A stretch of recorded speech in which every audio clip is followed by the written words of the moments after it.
But now you do. Now you do. But it's like once a year, and it's way cheaper than what Xbox was. But that's why I use PC. All I pay is for my internet. Yeah, that's another true. And, I mean, I type at work all day. What the fuck? I want to be typing to play a video game. You can use a controller. Yeah, now it's you the can beauty use of PC. I can use an Xbox controller. I can use a PlayStation controller. I can use a mouse and keyboard. There's no extra charge. I'm not paying any subscription. I just pay for the internet, and that's it. And it's a fucking computer. I can do any other computer stuff I want on it, plus play games. So I see that. I can see the benefits. Plus, like, console games are locked to a certain frame rate, like 30 frames a second, right? So if you have a 4K TV and you're running at 30 frames a second, what is that? Like, I run at like 144 frames a second. So it's super clear on here. You instantly notice the difference on a 60 hertz monitor versus like a 144 hertz monitor. Even when you just move the mouse, it's entirely different. Wow. Everything is smoother. There's more frames like on the screen at one time. More things can happen. More things can populate. So, say like in a game like Tomb Raider or something, and you turn and the tree's moving and it starts to stutter. On a computer, you turn like it's just fine. Wow. Those new Tomb Raider games are nice. I have to go on. Well, two things I need to do. Thing number one is I have to definitely get the new Disney Channel thing.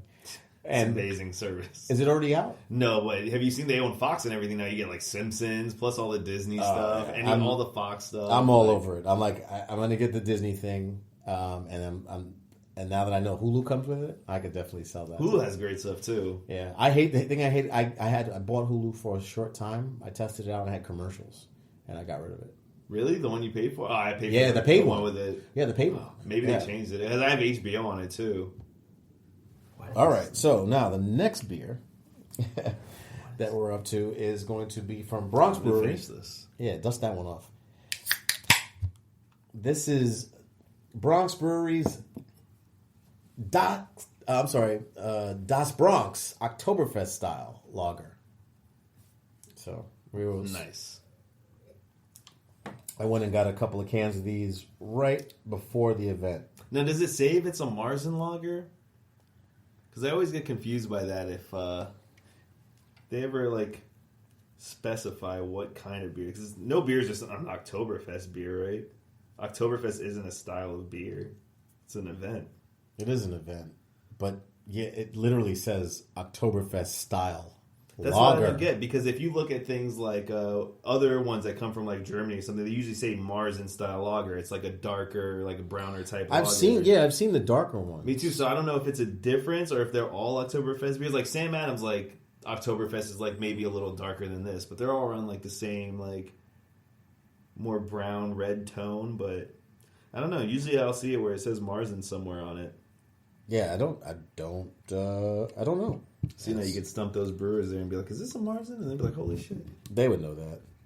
They would definitely know that. But we did I was telling you the other day. I was telling you earlier that I went there and we did a tasting. Look, I made it to the top of the glass, exactly out to the tippy top.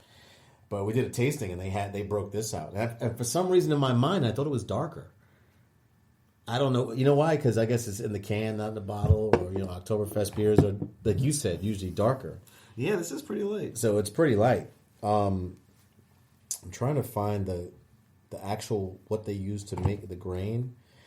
Let me get a little sniff of this thing.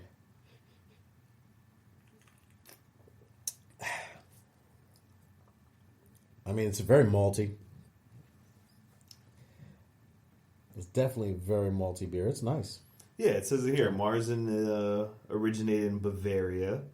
It is the beer style that's traditionally served at Oktoberfest. Now, what's a Marzen versus a regular?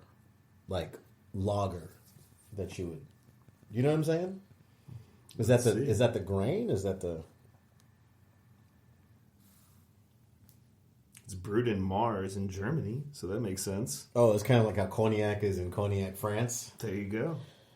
All right, well, we this Oktoberfest, Bronx Brewery Das Bronx Oktoberfest is 5.9% ABV. It's got a nice toasty kind of taste. It's light. Even though it's 5.9 is actually, it's not that weak of a beer. That's pretty strong. Yeah, I'm surprised by it. It doesn't really taste like it'd be that strong. No, it doesn't. It tastes definitely light. This is It tastes like more sessionable, but 5.9 is right in that borderline of like you drink too many of these bad boys. Yeah, I'm scared about going above 7% now. Yeah, I tend to not because I'm just scared that I'll drink too many. Oh man, I've changed. I've done the opposite. Like I'm loving these double IPAs. Like that's like. But do you feel like you're like? I like to drink a lot, so like if I drink one 7.5, it's like, oh, I should stop, and then it's like, well, I'll just have another one. Then it's like, oh shit, I probably shouldn't keep drinking these. Like, I think maybe I should do more session because I like to drink, so I want to drink for a longer period of time, but I can't just keep chugging these like 7.5 ones. No, like how many would you usually have? Oof, of a what? Like a 7.5 or like an 8. Okay, so like of an 8, I think maybe about 3. You know, yeah. And if I'm like, it depends what I'm doing. Like if I'm in my house, I'm gonna have like 3, or if I'm in, if I'm in a bar, I might have more because I'm moving around and being socializing, and I may drink some water in between, which I didn't do that yesterday. I should have. We did that. Oh, I tried to remember. I did the tasting yesterday at Bronx Brewery, and like the one that they have. I wish I had it here today, but. It's one of their lagers. It's sessionable. It's built for this. Was it the one with the sneaker on it? The one that they're releasing recently? No. It's the one with the sneaker is the sour. It's a sour that's IPA. That's the one that. But it's not like your conventional sour. Wait a minute. High Top? Hold on. Did I? Yeah, it was that one. It's High Top. Yeah, the High Top sour IPA. I had one of those yesterday. It's good. The one we're going to have a little bit later, City Island, outstanding. Like I'm not a sour person. There's a sour that I had that I liked a lot was from Dogfish Head. Mm-hmm. The Sequench one. Sequench. I had that at the brew at the zoo. That you could drink a fuck ton of those things. Yeah, it wasn't too strong or anything. That's definitely a sessionable, or I like to say crushable beer. Because you just like. You would like that brew at the zoo. There was a lot of sours everywhere in Go style. But I'm not those goes and the goes and the what do they call it, the sours, like I'm not a super big fan of them. But when it's kind of a sour IPA ish, it's not as bad. I don't know if that makes sense. I don't know. Maybe I haven't tried a sour IPA yet. Like mostly I've just drank straight sours. Like I went to a place in Denver that only had sours, and I was like, holy shit. No, it's too much. It's like too intense, it became right? Like a lot, yeah. Yeah, because it's like if some people like that sour. I had this sour from not Brooklyn Brewery. I'm so sorry. From Coney Island, and it was like this new one they made, cherry. So it was like right off the tap. Right, I mean, like they had just made it recently, so it was like super fresh. And I was like, this is disgusting. Like it was so sour to me. I was just like, and people were buying it like crazy. During the summer times, I didn't get it until I tasted Sequench. And Sequench changed my brain process on how I think about how sour ales are versus, and then having a sour IPA. See, that's another thing I didn't know. I didn't know there was like sour ale, sour lager. So, like I've never seen anything just called something different besides sour. Yeah. It's always just like, oh, this is a sour or whatever. But it just never did it for me. So how they make the sour is this, they add, is it lacti basilica lact? Something. It's a bacteria that they add to the beer, which creates that sour flavor. I thought it was something like that. Like if the beer went bad or something like that. Like they try to replicate that process. Or something. It's not bad, but that bacteria creates that kind of thing. How you have probiotics in yogurt. Yeah, it makes sense. So it's similar to that, but not. It's not probiotics. Have you seen the new Place Evil Twin in Ridgewood? They make a cherry cola sour that you're supposed to put ice in. It looks really interesting. I've done that before. I've put ice in beer. Especially like these 9% double IPAs. Yeah, I don't know about I'm like, I pull it out the pack and I'm like, fuck. I got to wait forever for this thing cool off. I'm like, I'll just drop some ice in it. And it's like, it's okay. It doesn't fuck up the beer. The beer is strong enough. It's not super carbonated. Beer's all water anyway. It's like that's you just add more water. Yeah. I mean, that's how I hydrate. I just drink beer. People used to drink beer instead of water because no harmful bacteria. Yeah, no harmful bacteria can live in a beer or in ales. You know what I mean? So like, speaking of Netflix, that show, what the hell is it called? The Last Kingdom. You ever seen that? Is that the one, the Asian one with the zombies? No. It's kind of semi like historical. It's based on the Saxons and the Vikings and the Danes and shit like that. It's fucking good. I watched it because I thought I was watching the show where, I guess in like this third season, I forgot what it's called, but Mark Hamill's on the episode. Right? Wait, what show is Mark Hamill in? I think it's called something Night or whatever. It's on Netflix as well. But that's about the Crusades. But it's a different show, and I ended up watching the whole fucking series. I got really into it. But every time that they got off their horses and went somewhere, ale. Give me some ale. Nobody asked for water because water killed people back in those days. So they drank ale instead. I just never understood how the fuck people, how did they figure it out? Who was just like, oh, roast this, throw this in, put that? Like, how did that even come to be? Who just, like, discovered the process of making beer or whatever? The process of making beer, the story goes, is that came around Mesopotamia in the, I remember how many thousands of years ago. And what happens is they apparently when they had jars they would have outside and they had grains in it and they're storing it. And then it would rain, and if they still had those grains in the jars or in vases or whatever it's called, the water, they realized, oh, well, we got some fresh water. But it sat in the grains for a while. So, throughout the day, if it's hot or whatever, and what happens is that it sat there, naturally, yeast, they eat the sugar that's in the grains that got into the water. So when people drank the water, that was fresh water, like, oh shit.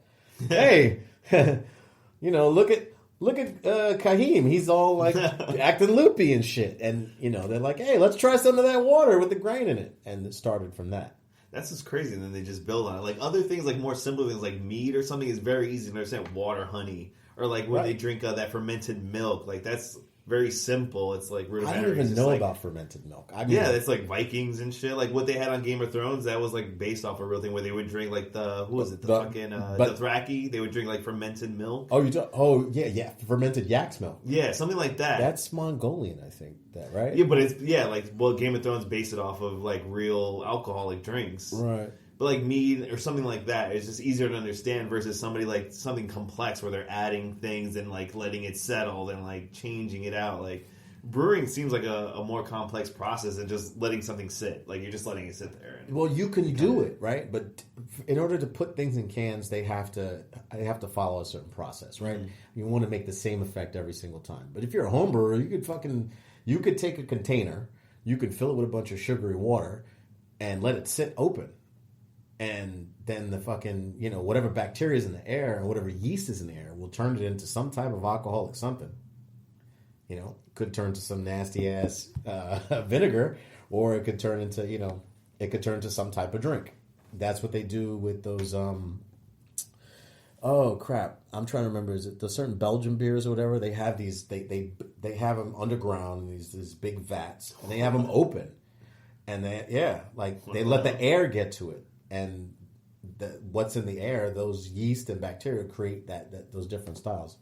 Wow, I never heard of that. Yeah, that's crazy. Yeah, I was watching that on the History Channel's the history of beer or whatever.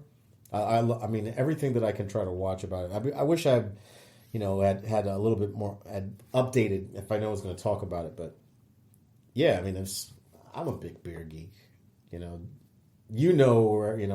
I kind of got into this in the first place. Yeah, I mean, it's amazing how it just evolves so much. It's weird to me, like how somebody could just think of it like in the beginning, like you said, just water falling into grains is so simple, and then how you can make it so complex now is just like.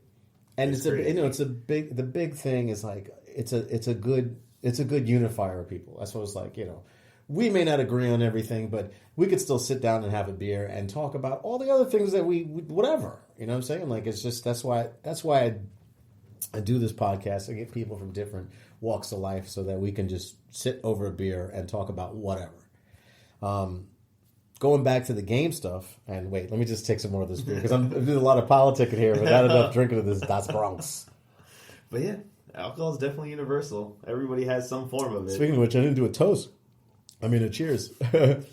So Oktoberfest beer, and to say cheers in a different language I like to do is Prost. Prost. Easy. Easy. Okay. Now, you did tell me an interesting story earlier when we